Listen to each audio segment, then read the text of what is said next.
Assalomu alaykum azizlar, kanalimizga xush kelibsiz. Eng so'nggi ma'lumotlardan xabardor bo'lish uchun kanalimizga obuna bo'ling. Diqqat, tezkor xabar tarqating. Agar mulk, ya'ni uy-joy pensioneri nomida bo'ladigan bo'lsa, yer solig'i to'liq to'lanadi.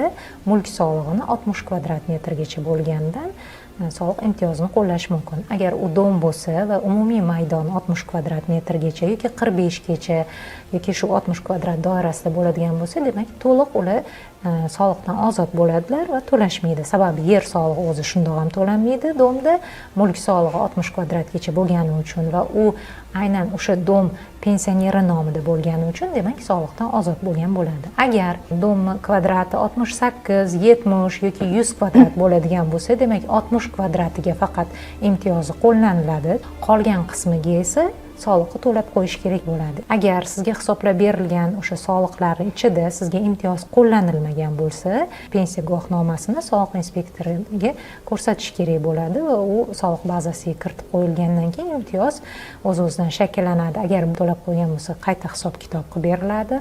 Agar yil o'rtasida pensiyaga chiqqan bo'lsa, mana bo'ladi-yu, noyabr oyida pensiya rasmiylashtirilgan bo'lishi mumkin yoki dekabr oyida.